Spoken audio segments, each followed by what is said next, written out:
তাই বড়দিন কি আসলে আমাদের জীবনে বড়দিন কি বহন করে, কি গুরুত্ব বহন করে নিয়ে আসে? আমরা জানি যে বড়দিন মানে হচ্ছে পরিত্রাতাকে পাঠানো। পরিত্রাতাকে কেন পাঠাবে? পরিত্রাতাকে এই জগতে পাঠানোর উদ্দেশ্য কি? নিশ্চয়ই সেখানে কোনো মানুষ রয়েছে, সেখানে কেউ আটকে আছে, সেখানে কেউ বিপদে পড়ে আছে এবং তাকে উদ্ধারের জন্য, রক্ষার জন্য তাকে পাঠাতে হয়েছে। তাই মানুষ পৃথিবীতে আটকে রয়েছে কেন? তারা শক্তি হারিয়েছে। তাই পিতা পরিকল্পনা করলেন। পিতা কি পরিকল্পনা করলেন? কবে করলেন? পিতা পরিকল্পনা করেছেন অনেক বছর আগেই, খ্রিস্টের জন্মের অনেক বছর আগেই, যখন মানুষ এই পৃথিবীতে নিজেদের শক্তি হারিয়ে ফেলেছে, নিজেরা পতিত হয়েছে। তাই পিতা হিসাব করলেন, তিনি ক্যালকুলেশন করলেন যে পৃথিবীতে এখন থেকে যতজন পতিত রয়েছে এবং পৃথিবীর এন্ড পর্যন্ত যতদিন পৃথিবীতে থাকবে মানুষেরা, সেই পর্যন্ত কত মানুষের মুক্তির মূল্য রূপে একজনকে পাঠানো যায়, সেই পরিকল্পনা তিনি করলেন এবং তিনি সেই মতো তার সেই পুত্রকে দান করলেন। এই যে পুত্রকে দান করলেন, যেটা আমাদের কাছে এবং বাইবেলের মূল পদ বলা যেতে পারে, সেটা হচ্ছে যোহন তার 3:16 পদ, যে কারণ ঈশ্বর জগৎকে এমন প্রেম করলেন যে আপনার একজাত পুত্রকে দান করিলেন, যেন যে কেউ তাহাতে বিশ্বাস করে সে বিনষ্ট না হয়, কিন্তু কি জীবন? অনন্ত জীবন পায়। এই যে অনন্ত জীবন, আমরা পৃথিবীতে থেকে বুঝতে পারি না অনন্ত জীবনটা কি। কেননা অনন্ত জীবনের গন্ধ আমরা বুঝতে পারি না কি, সেটা হচ্ছে তার শেষ নেই। আমরা এই পৃথিবীতে যখন খুব একটা বড় অ্যাচিভমেন্ট করি, আমাদের জীবনে অ্যাচিভমেন্ট আসে বা অ্যাচিভ করি আমরা কোনো কিছু, তখন আমরা খুব আনন্দ করি। কিন্তু অনন্ত জীবনে যখন আমরা পৌঁছাবো, তখন দেখবো যে এর থেকে কত উন্নত এবং গ্রেট। এই যে একজাত পুত্রকে তিনি দান করিলেন, একজাত বলতে কি বোঝায়? একজাত বলতে আমরা অনেক সময় বলি বা বুঝি যে একজাত বলতে হচ্ছে একমাত্র, একটাই পুত্রকে দিলেন, এটাই আমরা বুঝি। কিন্তু এটা গ্রিক ওয়ার্ড রয়েছে, অনেক ট্রান্সলেশনে এই ওয়ার্ডটা লিপিবদ্ধ করা রয়েছে, সেটা হচ্ছে মোনোজেনস। মোনোজেনস এই শব্দটা দুটো আলাদা আলাদা অর্থ রয়েছে, মোনোস প্লাস জেনস। এই যে মোনোস মানে হচ্ছে only one single basic unit, একমাত্র মানে একটাই সেল, একটাই সিঙ্গেল বেসিক ইউনিট, অনলি একটাই সেল, অর্থাৎ একটা অর্ধ, মানে বলা যেতে পারে ওটা যে বিগল, যে দুটো বিগল মিলিয়ে যেমন একটা মোটর সম্পূর্ণ, মোটরের দুটো আলাদা আলাদা অংশ রয়েছে, এগুলোকে বিগল বলে। দুটো বিগল নিয়ে যখন একটা মোটর বা একটা ছোলার দানা বা একটা ডালের দানা সম্পূর্ণ হয়, ঠিক তদ্রূপ ভাবে এটা হচ্ছে একটা একমাত্র সেল। আর জেনস মানে হচ্ছে পুং সেল। ওখানে আপনি দেখবেন যে ওখানে ট্রান্সলেশন রয়েছে গ্রিকে, যে জেনস মানে হচ্ছে সন বা পুং বা মেল।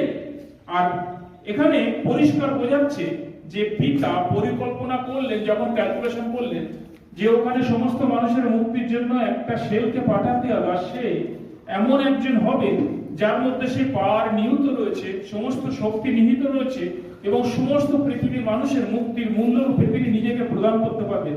তাই সেই খ্রিস্টকে পাঠালেন। সমস্ত কিছু প্ল্যান প্রোগ্রাম তিনি করে নিলেন, সবকিছু রেডি, ম্যাপ, ছক, নকশা যাই বলুন না কেন, সমস্ত কিছু রেডি হয়ে রয়েছে, কিন্তু তখনও পাঠাননি। সমস্ত কিছু পিতা পরিকল্পনা করে রাখলেন, কিন্তু তখনও পাঠাননি। কখন পাঠালেন? গালাতীয় 4:4 পদ কি আছে? কিন্তু কাল সম্পূর্ণ হইলে পর ঈশ্বরের নিকট হইতে সেই পুত্রকে এই পৃথিবীতে পাঠানো হইল। এই যে কাল সম্পূর্ণ হইলে, কিসের কাল? আমরা জানি যে পিতা যা কিছু পরিকল্পনা করেছে, সেই পিতাই একমাত্র জানেন যে কাল, কিন্তু কিসের কাল, কখন, কিভাবে এবং কোন সময়টা সেই কালের সম্পূর্ণতা আসে। আমরা জানি যে খ্রিস্ট ক্রুশে বলিকৃত হবে, কিন্তু পিতা যখন পরিকল্পনা করেছিলেন তখন পৃথিবীতে ক্রুশ প্রথা ছিল না। এখনো ক্রুশ প্রথা পৃথিবীতে নেই বললেই চলে, কিন্তু যখন খ্রিস্ট আসলেন ঠিক তখনই ক্রুশ প্রথা ছিল। এটা একটা কাল, এটা একটা দিক, কালের এটা একটা দিক যে খ্রিস্টকে ঠিক ওই সময় যদি পাঠানো হয় তখনই কাজ হবে। কেননা পিতা খ্রিস্টকে পাঠিয়েছিলেন বাঁচার জন্য নয়, ভালো পারফরমেন্স করার জন্য নয়, অলৌকিক কাজ করে আবার বুড়া হয়ে মরে যাওয়ার জন্য নয়, তিনি পাঠিয়েছিলেন বলীকৃত হওয়ার জন্য। তাই যদি ওই সময় পাঠানো হয় আর ওইভাবেই বলিদানের চিহ্ন আগেই উল্লেখ করা ছিল যে তাকে কাঠের শক্ত গাছের সঙ্গে বাঁধা হবে, রক্ত ক্ষরণের দ্বারা তার মৃত্যু হবে এবং তৃতীয় দিনে তিনি আবার উত্থাপিত হইবেন। তাই এটা হচ্ছে একটা কালের একটা দিক। আর দ্বিতীয় কালের দিক কি? খ্রিস্ট আসবেন ধার্মিকতার পথ দিয়ে।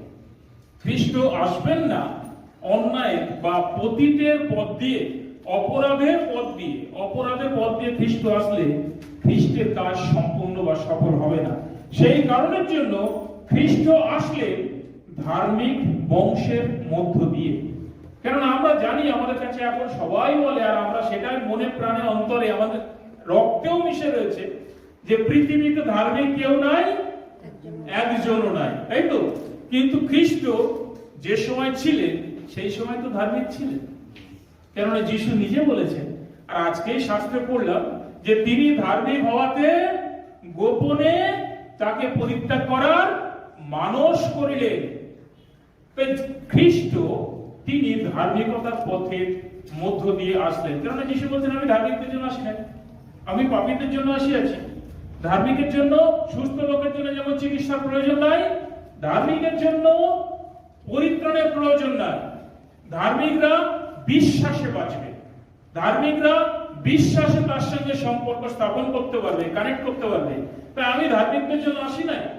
তাই অনেক জায়গা, বাইবেলে বহু জায়গাতে লিপিবদ্ধ রয়েছে, যিশু নিজেও বলেছেন যে সেই ধার্মিক বংশের কথা। যেমন অনেক জায়গা বলছে ধার্মিকরা নিজের ক্ষমতাতে ঈশ্বরের রাজ্যে প্রবেশ করছে এবং তা অধিকারও করছে। এই যে কাল, মরিয়মের মধ্য দিয়ে যিশু খ্রিস্ট আসলেন, আর হয়তো কয়েকটা জেনারেশনের পরেই ধার্মিক বংশ শেষ হয়ে যায়। সেই কারণের জন্য ধার্মিক বংশ যদি বন্ধ হয়ে যায়, সব পতিত হয়ে যায়, মিলেমিশে একাকার হয়ে যায়, তাহলে তো খ্রিস্ট আর আসতে পারবে না। তাই সে তো আর মানুষের মধ্যে দিয়ে জন্মাতে পারবে না। সেইটা একটা কাল। এই কালের দুটো দিক এখানে পরিষ্কার বোঝা গেল। এখানে দেখা যায় যে প্রথমে পিতা পরিকল্পনা করলেন এবং পিতার পরিকল্পনা মাফিক সেটা সময় উপস্থিত হইল যে কাল সম্পূর্ণ হইল। এবারে যখন আমরা যোহন তার 1 অধ্যায় দেখি, সেখানে 9 পদে লেখা রয়েছে একটা কথা, যে তিনি জগতে আসিতেছিলেন। অর্থাৎ যিশু যখন জগতে আসছিলেন অন দ্য ওয়ে, রাস্তাতে রয়েছে, তখন কি কি ঘটনা ঘটেছে, তখন কি কি ঘটতে পারে, তখন কি কি সমস্যার উদয় হতে পারে, সেটা অনেক সময় আমরা বুঝতে পারি না, ধরতে পারি না। কিন্তু তার আগে যদি যোহন তার 1 অধ্যায় আমরা যদি 6 থেকে 7 পদ দেখি, যে তিনি সেই যখন খ্রিস্টকে পাঠালেন তার আগে তিনি জগতের ফিল্ড তৈরি করে নিলেন, জগতের বা পৃথিবীর ক্ষেত্রকে তিনি রেডি করে নিলেন। যে কিভাবে? সেই যোহনকে পাঠালেন, যোহন বাপ্তাইজককে পাঠালেন। তিনি এসে সে পরিত্রাণের যিনি পরিকল্পনা করেছিলেন এবং যাকে এই পৃথিবীতে পাঠাবে তার মধ্য দিয়ে সমস্ত প্রায়শ্চিত্ত সাধিত হবে, তাকে প্রকাশ করার জন্য যোহন আগে থেকে প্রচার করতে আরম্ভ করলেন খ্রিস্টের বিষয়ে। যেমন আমরা 21 তারিখে প্রি ক্রিসমাস পালন করেছি, আমরা করেছি, মানে বড়দিনের আগের মুহূর্ত। ঠিক তদ্রূপভাবে খ্রিস্ট আসবেন তার আগের মুহূর্ত যোহন তৈরি করলেন, যোহন বাপ্তাইজক তৈরি করলেন। কি কি তৈরি করতে হবে? যে জায়গাটায় খ্রিস্ট জন্মাবেন, যার মধ্য দিয়ে জন্মাবেন, সেই জায়গাটা উপযুক্ত কিনা। যেমন কোনো একটা মন্ত্রী যখন আসে কোনো জায়গায় বক্তৃতা দেবে বা প্রোগ্রাম হয় বা সেখানে কোনো কিছু উপদেশ দেবে বা সেখানে কোনো কিছু কাজের জন্য আসবে, আগে থেকে সমস্ত মানুষেরা রাস্তা তৈরি করে রাখে এবং সেই ক্ষেত্রকে সমস্ত কিছু দিক থেকে তারা প্রোটেক্ট করে রাখে, যাতে ওখানে কোনো অসুবিধা বিঘ্ন না হয়। যেমন যখন করোনা ভাইরাস হয়েছিল, সমস্ত জায়গার দিক থেকে দেখা যায় যে সবাই পকেটে করে স্যানিটাইজার নিয়ে ঘুরছে, সেখানে সমস্ত কিছু স্যানিটাইজ করা হয়। ঠিক তেমনি ভাবে খ্রিস্ট যখন আসবেন, যে জায়গাতে আসবেন সেই জায়গা স্যানিটাইজ করতে হবে, কেননা খ্রিস্ট পরিত্রাণ দেওয়ার জন্য আসছেন। সেখানে কোনো যদি অন্যায়, কোনো অপরাধ, কোনো কিছু থাকে, যদি কোনো কিছু দ্বারা তিনি আবার আক্রান্ত হতে পারে, সেই জন্য সমস্ত দিক থেকে পিতার প্ল্যান মাফিক যোহন বাপ্তাইজক এসে ক্ষেত্র তৈরি করলেন। আর এই এসে মরিয়মের মধ্যে স্থান প্রস্তুত করলেন। মরিয়ম বলছে, আমি যোগ্য নই, আমি অযোগ্য, আমার মধ্যে ধারণ ক্ষমতা নেই। তখন সেই দূত মরিয়মকে বললেন, আমরা প্রত্যেকেই জানি যে আমরা জানি যে তোমার মধ্যে ধারণ ক্ষমতা নেই, কিন্তু পরাৎপরের ছায়া তোমার উপরে আসবে, পরাৎপরের শক্তি তোমার উপরে নামবে, তখন তুমি সেই ক্ষেত্র রূপে তৈরি হয়ে যাবে। এখানে ছায়া বলতে কি বোঝায়? চাঁদের আমরা ছায়া দেখেছি? পৃথিবীতে আমরা চাঁদের ছায়া দেখেছি কোনোদিন? দেখেছি। সূর্যের ছায়া দেখেছি? পৃথিবীতে আমরা সূর্যের কেউ ছায়া দেখেছি? সূর্যের ছায়া দেখেছি? দেখিনি। সূর্যের ছায়া কি করে দেখবো? সূর্য নিজেই তো আলো, কার ছায়াকে দেখাবে? দেখেছেন সূর্যের ছায়া? সূর্যের ছায়া, সূর্যকে চাঁদ আড়াল করেছে, সেটা চাঁদের ছায়া পড়বে। কিন্তু সূর্য কাকে আড়াল করবে? সূর্য কাউকে আড়াল করেছে? পৃথিবীতে আমরা দেখতে পাই না। কিন্তু আমরা জানি, যদি আমরা হাই সায়েন্স একটু দেখি, যে মহাকাশে আলো বক্ররেখাতেও গমন করে, তার থেকে বড় বড় জায়ান্ট স্টার রয়েছে, তাদের আকর্ষণে আলো বক্ররেখায় গমন করে, এটা হাই সায়েন্সে রয়েছে। তো যাই হোক, সেখানে আমরা দেখি যে সূর্যের যেমন ছায়া হয় না আমাদের এই পৃথিবীতে, পড়ে না, তদ্রূপ ভাবে এখানে যখন বলছে পরাৎপরের ছায়া তোমার উপর আসবে, সেই ছায়া হচ্ছে আলোর ছায়া, সেটা অন্ধকারের ছায়া নয়, সেটা আলোকোজ্জ্বল ছায়া। বলছে তোমার উপরে আসবে, তাই তুমি শক্তি প্রাপ্ত হইবে। তো এখানে দেখা যায় যে খ্রিস্টকে যখন পাঠালেন বা পাঠাচ্ছেন, খ্রিস্ট একা মরিয়মের মধ্যে চলে আসলেন? কি মনে হয়, কখনো ভেবেছি যে খ্রিস্ট একা মরিয়মের মধ্যে প্রবেশ করলেন, তারপরে মরিয়মের মধ্য দিয়ে জন্মালেন? এটা আমরা কখনো ভেবেছি? আর সেটা একদিনে ঘটেছে? একদিনে ঘটে। তাই খ্রিস্ট, এখানে লেখা রয়েছে 9 পদের একদম শেষ লাইনটা, যে তিনি জগতে আসিতেছিলেন, যখন রাস্তায় ছিলেন, আসছিলেন, তখন খ্রিস্ট একা না, তার সঙ্গে অনেক স্বর্গের দূত তার সঙ্গে আসছিলেন। কারণ আমরা জানি পরিচর্যার ক্ষেত্রে খ্রিস্ট অনেক জায়গায় যখন পরিচর্যা করছে, তখন স্বর্গদূত তার সহবর্তী ছিলেন। স্বর্গদূত সে পরীক্ষার সময় তাকে শক্তি জুগিয়েছিলেন। স্বর্গদূত যখন খ্রিস্ট পুনরুত্থিত হয়েছিলেন, তখন স্বর্গদূতেরা সাক্ষ্য দিয়েছিলেন। তাই খ্রিস্ট যখনই সে রূপান্তরিত হয়েছিলেন, সেখানেও স্বর্গদূত উপস্থিত ছিলেন। যখন বাপ্তিস্ম নিয়েছিলেন, সেখানেও স্বর্গদূত উপস্থিত ছিলেন। তা আমরা কখনো যেন না ভাবি খ্রিস্ট একাই আসলেন, একাই পরিত্রাণ দিলেন, এটা সবাই জানি, কেননা মুক্তির মূল্য রূপে তাকে প্রদান করেছেন, আর একার দ্বারাই এটা সাধিত হবে। তাই খ্রিস্ট যেহেতু রক্ত মাংস শরীরে এসেছিলেন, তাই পিতার কাছে একটা কনফার্মেশন চাইছিলেন, কি, যে তোমার যদি মনে হয় এই পানপাত্র আমার নিকট থেকে সরে যাবে, তথাপি আমার ইচ্ছা নয়, তোমার ইচ্ছা সিদ্ধ হোক। আমি রক্ত মাংসের শরীরে আছি, কিন্তু ক্যালকুলেশন পিতা তুমি করেছো। সেই কারণে তুমি জানো যে যদি আমাকে সেই বাপ্তিস্মে বাপ্তায়িত হইতে না হয়, অথচ কাজটা হয়ে যায়, তাহলে আমি তাতেও রাজি, তথাচ আমার ইচ্ছা নয়, তোমার ইচ্ছা সিদ্ধ হোক। তাই খ্রিস্ট যখন আসছে, চিন্তা করি 3টে লোক, যেটা আমরা দেখেছি 3টে লোক, যেটা আমরা গানে করি, ভূলোক, দুলোক এবং ঊর্ধ্বলোক। এই যে ঊর্ধ্বলোক থেকে যখন খ্রিস্ট আসে, কি মনে হয়, যখন ঊর্ধ্বলোক এবং দুলোকের বর্ডার ভেদ করে, তখন দুলোকের রাজা সে কি ছেড়ে দেবে? সে জানে পরিত্রাতা পৃথিবীতে আসলে তার মস্তক চূর্ণ হয়ে যাবে, সেই কারণে সে বাধা দিয়েছে। যখন আমার ভূলোকের বর্ডার ভেদ করে পৃথিবীতে আসে, তখন এই জগতের অধিপতিকে, দিয়াবল, শয়তান। কিন্তু আমরা কি করি, এই জগতের পিতাকে, বিশ্বের পিতাকে কে কে? এই জগতের অধিপতি যদি দিয়াবল হয়, তাহলে এই বিশ্বের পিতা কি হবে? বিশ্বের পিতা কি হবে? অধিপতি মানে কি? অধিপতি মানে না, অধিপতি মানে শাসক, অধিপতি মানে রুলার, অধিপতি মানে সেই হচ্ছে হেড। তা এই জগতের অধিপতি, যেটা খ্রিস্ট নিজে বলেছে যে সে বাইরে নিক্ষিপ্ত হবে আর আমি ভূতল হইতে উত্থাপিত হই। আর কি বলেছে? যে এই জগতের অধিপতি আসিতেছে আর আমাকে তাহার কিছুই না, আমার উপর তার কোনো ক্ষমতা নেই। তাহলে এই জগতের অধিপতিকে, তাহলে এই বিশ্বের পিতাকে একই হবে। তাহলে আমরা যখন গান করি বিশ্ব পিতা তুমি হে প্রভু, কাকে গান করি? কাকে গান করি? কাকে গান করি? ভালো করে চিন্তা করবেন। আমাদের কত ভুল হয়, আমাদের খ্রিস্টীয় জীবনে কত ভুল হয়, আমরা ক্যালকুলেশন করতে ব্যর্থ হই। সেই কারণে আমরা ভুলে কাকে ডাকছি নিজেরাই জানি না। দেখেন কত বড় ভুল। তাহলে বিশ্বপিতা তুমি হে প্রভু, দিয়া বলতে বলছি প্রভু তুমি এসো, আমার প্রার্থনা শোনো। তার মানে আমার সমস্ত প্রার্থনা বিলংস টু দিয়া বল। ঠিক না ভুল? যদি এই জগতের রাজা, এই জগতের অধিপতি যদি শয়তান হয়, তাহলে এই গানের অর্থটা তার কাছে, তাকে এই জগতের পিতা যদি আমরা করে রাখি। তাই আমাদের খ্রিস্টীয় জীবন প্রত্যেকটা জায়গাতে বিচার বিশ্লেষণ করে চলার জীবন। তো এখানে দেখা যায় সেই যখনই বর্ডার ভেদ করলো এই পৃথিবীতে, তখনই সেও থামিয়ে দিতে চাইলো খ্রিস্টের আগমনটা, সেও থামাতে চাইলো। তাই যোসেফের মধ্যে কাজ হয়ে গেল কি, সেও মনে মনে তাকে পরিত্যাগ করতে চাইল। যখন সেটাও হলো না, তারপরে কি হলো? হেরোদের মধ্য দিয়ে কাজ হচ্ছে। এগুলো সমস্ত কিছু শয়তান করছে যাতে খ্রিস্ট কোনো মতেই এই জগতে না আসে, আর যদি আসেও সে যেন বেঁচে না থাকে।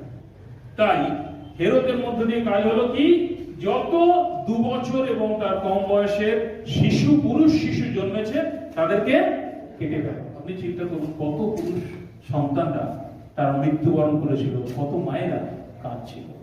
সেই জন্য রামায় শব্দ শোনা যাচ্ছে, সমুয়েল পুস্তকে রয়েছে। তাই এখানে দেখা যায় যে একটা পণ্ডিতদের একটা ভুলের জন্য কত শিশু প্রাণ চলে গেছে। আপনি চিন্তা করুন, যদি পণ্ডিতরা সেই দিনে রাজার কাছে না গিয়ে সরাসরি খ্রিস্টের কাছে আসতো, তাহলে হেরোদ রাজা বুঝতে পারতো। আর যদি বুঝতে না পারতো, কত শিশু প্রাণ বেঁচে যেত। তাহলে এটা কেন ঘটল? আর আপনার কি মনে হয় যে সেই তারা যখন পথ দেখিয়েছে, সেই তারাটা কি হেরোদ রাজার বাড়িতে গিয়ে হয়েছে? তাহলে পণ্ডিতরা কি করে হেরোদ রাজার বাড়িতে, পণ্ডিতরা কি করে হেরোদ রাজার বাড়ি গেল? খ্রিস্টীয় জীবন শুধু চলার জীবন নয়, পা ফেলে ভালো করে কোথায় পা ফেলছি দেখে শুনে চলার জীবন। সেই জন্য শার্লক হোমস নাম শুনেছি, আমরা জানি যে তিনি একজন বড় ডিটেকটিভ ছিলেন এবং তিনি গোয়েন্দা ছিলেন, ঝানু গোয়েন্দা বলা যেতে পারে। খ্রিস্টীয় জীবন কিন্তু তদ্রূপ, ঝানু গোয়েন্দার জীবন। অনেক গান আমরা অনেক কিছু করি, লাইনগুলো সেখানে অনেক সময় ভুল জায়গায় চলে যায়। তখন আমাদের নিজেদের অজান্তে শয়তান নিজের গলাটা ফুলায়, বলে হয়তো গলা মালা আমাকে দিচ্ছে, তা আমি ওর কাছে প্রভু হয়ে দাঁড়াই, এইরকম হয়ে দাঁড়ায়। তো সেই দিনে সেই ভুলের জন্য, একটা ছোট্ট ভুলের জন্য হেরোদ অনেক শিশুকে বধ করে দিল। কিন্তু শয়তান চাইলেও সে পারল না যিশুকে বধ করতে, কেননা তার আগেই তার কাছে বলা হয়েছিল তুমি মিশরে চলে যাও, যিশুকে নিয়ে চলে যাও। তাই যিশুকে নিয়ে চলে গেল। এই হচ্ছে বড়দিনের তাৎপর্য। তারপরে যখন হেরোদের মৃত্যু হলো, তখন সেখান থেকে আবার যিশুকে সেখানে ডাকা হলো, চলে আসলো। পণ্ডিতরা যখন যিশুর কাছে পৌঁছেছিলেন, তখন যিশু জবাবপত্র শুনেছিলেন। পণ্ডিতরা যখন যিশুর কাছে পৌঁছালেন, তখন প্রায় 1.5 বছর পরে পৌঁছেছে, প্রায় 1.5 বছর। তাদের চলতে অনেক টাইম লেগেছে। এখনকার মতো তখন যাতায়াতের ব্যবস্থা এত ভালো ছিল না, তারা সেই চলছে তো চলছে মরুভূমি দিয়ে, সেই পূর্ব দেশ থেকে কত দিনের পথ, তারা বছরের পর বছর শুধু চলছে। আপনি চিন্তা করুন, তারাটা ধৈর্য ধরে ওদেরকে সেই রাস্তা দেখাচ্ছে। যিশু সেদিনে জন্মেছিলেন, আমরা মনে করি আশপাশের সমস্ত লোক উল্লাস করেছিল, কেউ উল্লাস করেনি, করেছিল রাখালরা, করেছিল পণ্ডিতরা, আর কয়েকজন জানতে পেরেছিল। আশপাশের লোক, আপনি চিন্তা করুন, হেরোদের কাছাকাছি গিয়ে যখন পণ্ডিতরা বলছে যে সেই রাজা কোথায়, হেরোদের আশপাশের লোক কত সেই শাস্ত্রজ্ঞ বসেছিলেন, তারা জানতেন খ্রিস্ট জন্মাবে, অথচ বুঝতে পারেনি খ্রিস্ট অলরেডি জন্মে গেছে। তাই তারা খোঁজ করেনি, তাই তারা বুঝতে পারেনি শিশু কোন গোয়াল ঘরে জন্মেছে, কেউ ধরতে পারেনি। আশপাশ দিয়ে হয়তো মানুষেরা যাচ্ছে, আর আজকে সমস্ত বিশ্ব জানে যে যিশু জন্মেছে কোথায়? গোয়াল ঘরে। সেই গোয়াল ঘর কোথায়? এখন যিশু কোথায়? এখন যিশু কোথায়? যিশু পৃথিবীতে আছে, যিশু গোয়াল ঘরে আছে, যিশু বেথলেহেমে আছে। সেদিনে ভাই সুদীপ বলছিল বেথলেহেমে কতজন যেতে চায়, গিয়ে লাভ কি, সেখানে যিশু নেই, কি হবে? আপনি বাড়িতে একটা ঘর বানিয়ে দিয়ে ওখানে বেথলেহেম লিখে দেবেন, ওটাই বেথলেহেম, কিন্তু যিশু তো নেই। যিশু এখন কোথায়? পিতার দক্ষিণে। তাহলে আপনি বড়দিন কোথায় পালন করবেন? এই চার্চে? বড়দিনে কোথায় সাজাচ্ছেন? যিশুর ঘর কোথায়? বড়দিন আসুন, সেই দিনে বড়দিনে বলছে ঊর্ধ্বলোকে ঈশ্বরের মহিমা, পৃথিবীতে তার প্রীতিপাত্র মনুষ্যদের মধ্যে শান্তি। অর্থাৎ ঈশ্বরের মহিমা ঊর্ধ্বলোক, দুলোক, ভূলোক সমস্ত কিছু আলোয় আপ্লুত করে ফেলেছে সব জায়গায়। সেই জন্য শয়তান বাধার পর বাধা দিয়ে গেছে, কিন্তু সেই দিনে খ্রিস্টকে কোনোভাবেই আটকানো যায়নি, কেননা খ্রিস্ট এবং তার সঙ্গে অনেক স্বর্গদূত তার সঙ্গে প্রোটেকশন হয়ে এসেছিলেন, খ্রিস্টকে শক্তি জুগিয়েছিলেন। এবং খ্রিস্ট মেনলি উদ্দেশ্যে যে এসেছিলেন সেটা হচ্ছে পরিত্রাণ সাধন করার জন্য প্রায়শ্চিত্ত। তাই খ্রিস্টের বড়দিন আজকে আমরা কোথায় পালন করবো? ঘর সাজাবো, ভালো মন্দ খাবো, কেক বানাবো, মানুষকে উপহার দেব, মানুষকে আমন্ত্রণ জানিয়ে খাওয়াবো, খুব আনন্দের বিষয়, এগুলো কোনো কিছু ভুল নয়। কিন্তু আসল বড়দিন আমাদের সে হৃদয়ের বড়দিন আমরা যেন পালন করতে পারি। আর সে বড়দিন কোথায়? খ্রিস্ট তো পৃথিবীতে নেই, খ্রিস্ট উপরে। তাই খ্রিস্টের কাছে যদি আপনি প্রণাম দিতে চান, আপনার হৃদয়ের কৃতজ্ঞতা দিতে চান, আপনাকে উপরে যেতে হবে, উপরে যেতে হবে পিতার দক্ষিণে। কিন্তু যাবেন কি করে? গাড়ি নেই, উপরে যাওয়ার গাড়ি নেই, তাই তো। প্লেন কতদূর যেতে পারে? ওর একটা লিমিট রয়েছে, তার লিমিটেশনের মধ্যে সে থাকবে, তার উপরে তো সে যেতে পারবে না। যেখানে হাওয়া নেই, প্লেন কি করবে? পারবে যেতে? তাহলে কি হবে? আপনি বড়দিনটা কোথায় পালন করবেন? যিশু তো এখানে নাই। যিশুর কাছে গিয়ে বড়দিন পালন করতে হবে। তার কাছে যেমন পণ্ডিতরা, কত বড় মহৎ পণ্ডিতরা, তারা ভূমিষ্ঠ হয়ে নিজেদেরকে সমর্পণ করে খ্রিস্টকে প্রণাম করেছিলেন। এটাই হচ্ছে প্রকৃত আরাধনা, হৃদয়ের আরাধনা। খ্রিস্টের কাছে সম্পূর্ণ ভূমিষ্ঠ হয়ে নিজেকে সম্পূর্ণ সমর্পণ করেছিলেন। সেই জন্য খ্রিস্ট বলছে, কেউ যদি আমার পিছনে আসতে চায় তাকে সর্বস্ব ত্যাগ করতে হবে। সর্বস্ব মানে আমাদের আমিত্ব, আমাদের জগতের অভিলাষ, আমাদের জগতের এই আমি ওই হেনতানো, এগুলো সমস্ত কিছু কোনোটাই খ্রিস্টের রাজ্যের অধিকারী হবে না। তাই আমাদের যদি বড়দিন পালন করতে হয়, খ্রিস্টের কাছে গিয়ে প্রণাম করতে হবে। আর এই রক্ত মাংসের শরীর আমাদের ওখানে যেতে পারবে না, যাবে কে? আত্মা। আত্মাতেই আমাদের জার্নি শুরু করতে হবে, তবে আমরা ওখানে উপনীত হয়ে খ্রিস্টকে প্রণাম জানাতে পারবো। আসুন আমরা সেই পিতার দক্ষিণে যিনি উপবিষ্ট, তার কাছে নিজেদের হৃদয় তোলার জন্য আমরা হৃদয়, সে আমাদের আত্মাকে পাওয়ারফুল বা শক্তিযুক্ত করি। কারণ যখন তিনি নেমে আসছিলেন, অনেক কিছু বর্ডার ভেদ করে নেমে এসেছিলেন। তাহলে আপনি চিন্তা করুন, আমাদের যখন উপরে যেতে হবে, অনেক কিছু বর্ডার ভেদ করেও যেতে হবে।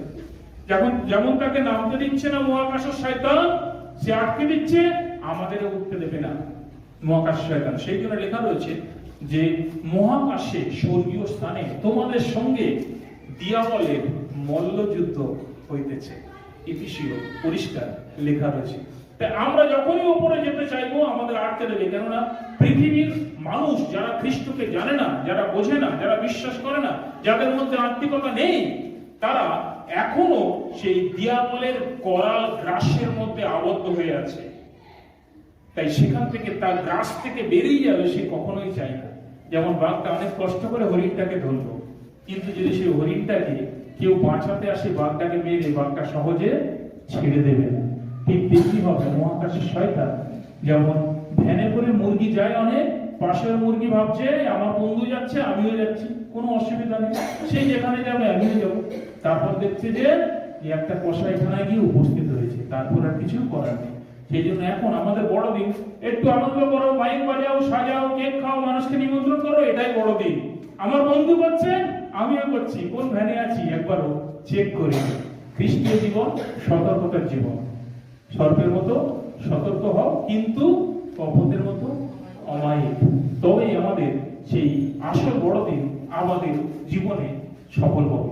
তাই আমরা যেন সেই হৃদয়ে, আত্মাতে উদ্দীপিত হতে পারি এবং ঈশ্বরের উদ্দেশ্যে নিজেদের আরাধনা আমরা জ্ঞাপন করতে পারি, তখন আমাদের জীবন আনন্দে ভরে উঠবে। আসলে আমরা অবনত করি, প্রার্থনা করি, প্রভুর কাছে নিজেদেরকে সমর্পণ করি। প্রভু যিশু, তোমার ধন্যবাদ দিই। তোমাকে গ্রহণ করতে গেলে প্রভু আমাদের আত্মাতে চলতে হবে। যেমন সেদিনে পিতর আত্মাতে বলেছিলেন আপনি সেই খ্রিস্ট, জীবন্ত ঈশ্বরের পুত্র। তখন প্রভু যিশু তুমি বলেছিলে যে এটা তোমার রক্ত মাংস তোমার কাছে প্রকাশ করেনি, কিন্তু তোমার কাছে সেই আমার পিতা প্রকাশ করেছে। তাই প্রভু, আমরা যখনই আত্মাতে চলবো আমাদের কাছে অনেক কিছু প্রকাশিত হবে।